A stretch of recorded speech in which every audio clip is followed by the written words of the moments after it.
finalement, avec le temps, elle apprend à t'aimer pour de vrai. Mais cela ne vient que dans deux cas. Le premier, c'est quand vous faites un enfant, ok? Ce n'est plus l'argent. Après tout, tu es le papa de son enfant. Ça a changé la dynamique. La deuxième chose, c'est une possibilité très rare. Elle commence à apprécier ton comportement, ton caractère, ta façon d'être, malgré l'argent qu'elle a aimé initialement. Donc, avec le temps, tu deviens de moins en moins vilain, même si tu es vilain comme un tracteur. Je sais qu'il y a beaucoup ici qui sont vilains comme des tracteurs. Mais avec le temps, à force de parler avec toi, tu es sympathique, tu es doux. C'est l'argent qui l'a emmené, mais comme tu es doux, gentil, toujours présent, mais vilain comme un tracteur, mais avec le temps, le vilainisme comme le tracteur commence à diminuer. Ça, c'est une deuxième possibilité, mais elle est très volatile. Parce que si vous faites une histoire, vous entrez en guerre, elle oublie tout ça. Ton vilainisme de tracteur revient. Si elle a une option, elle va pas. La deuxième. Aux hommes de faire très attention à ce type de femme. Peu importe le nombre d'argent que vous avez, l'argent n'achète pas l'amour.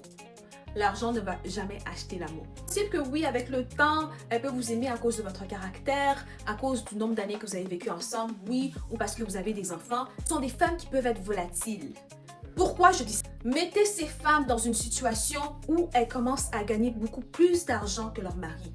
Pensez-vous réellement qu'elles vont rester? C'est la question qu'il faut se poser. Et moi, je dis que personnellement, non. Pour l'argent, essentiellement, vous êtes valorisé à cause de l'argent. Donc, lorsqu'il y aura une débalance, donc elle va gagner beaucoup plus que vous, je peux vous assurer que les problèmes vont commencer à venir, avec enfant ou pas enfant. Elle va oublier même les enfants. Ça va prendre le temps, tic au tac, elle va vous laisser. On vous conseille fortement, mes chers hommes, de ne pas attendre d'avoir trop d'argent pour marier une femme. De pouvoir vraiment épouser une femme avec qui vous pouvez bâtir. Pas une femme qui puisse que profiter de votre argent. Donc, en tout cas,